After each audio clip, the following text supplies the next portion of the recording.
Welcome to Vani stories. ఇవాల్టి కథ అందమే ఆనందం.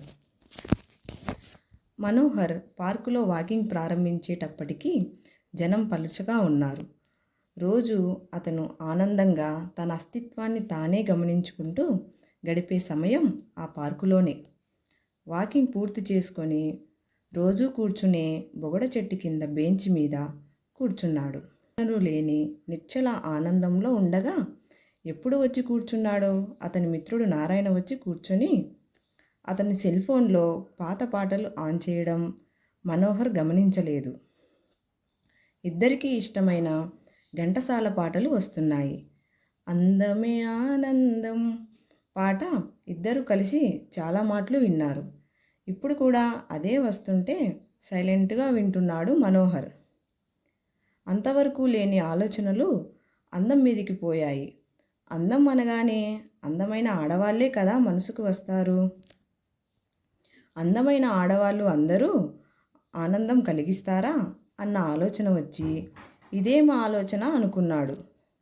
సరే, వచ్చిన ప్రశ్న ఎలాగూ వచ్చింది, మన అనుభవంతో పరిశీలించుకుందాం అనుకున్నాడు. చిన్నప్పటి నుంచి ఈమె అందంగా ఉంది అని అతనికి అనిపించిన వాళ్ళు వరుసగా గుర్తుకు వచ్చారు.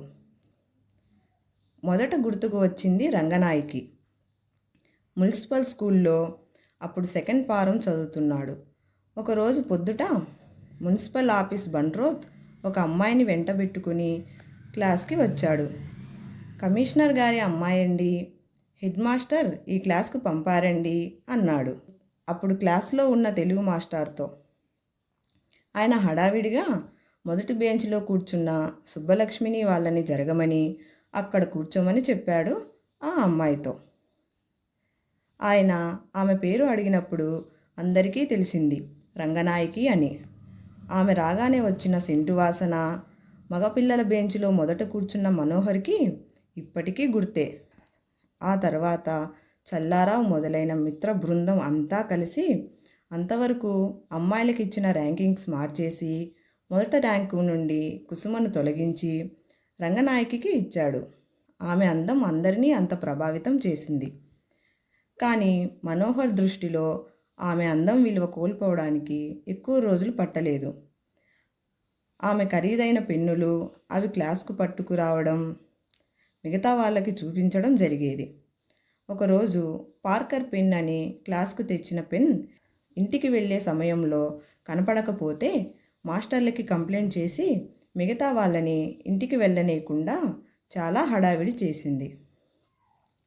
మరునాడు స్వీపర్ తెచ్చి ఇచ్చిందని స్కూల్ బంట్రోతు పట్టుకు తెచ్చి ఇవ్వడంతో ఆ ప్రహాసనం ముగిసినా మనోహర్ మనసులో రంగనాయకి అందం మసిబారింది.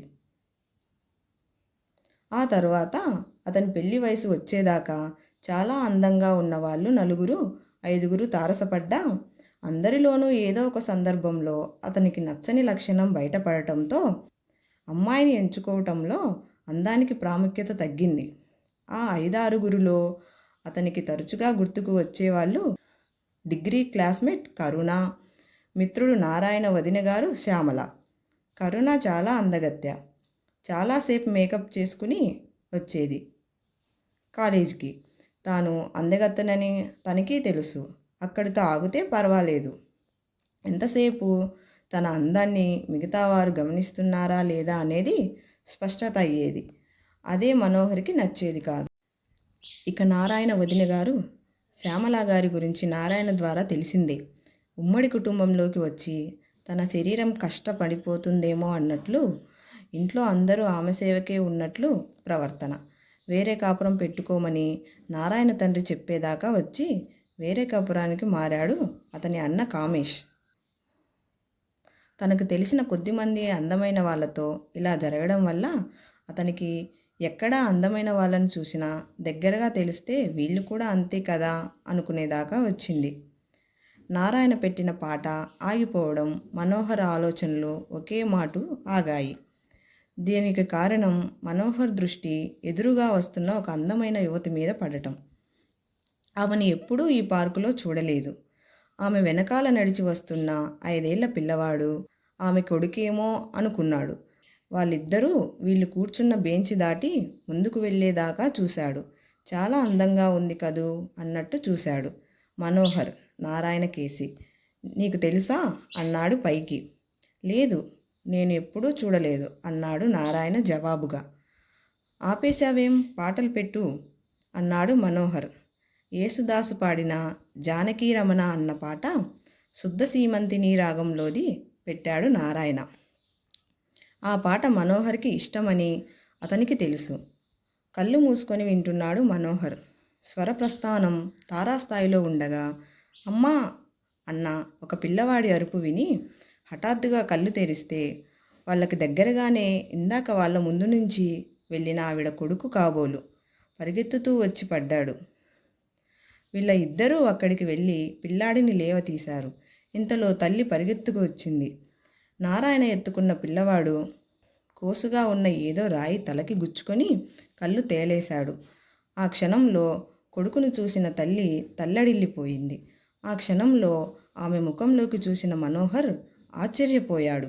ఆమె అందం గురించి ఇంత క్రితం వచ్చిన ఆలోచన ఏమీ రాకపోగా తల్లి ఆందోళన గుర్తుకు వచ్చి అంతకుముందు తాను ఆలోచించిన అందగత్తెలు కానీ వాళ్ళు కానీ స్త్రీలు అందరిలో కామన్గా ఉన్న ఒక అద్భుత లక్షణం స్ఫుటించింది. గౌరవంతో మనసు నిండిపోయింది మనోహర్కి. ధన్యవాదాలు. నా ఛానల్ని సబ్స్క్రైబ్ చేసుకోండి.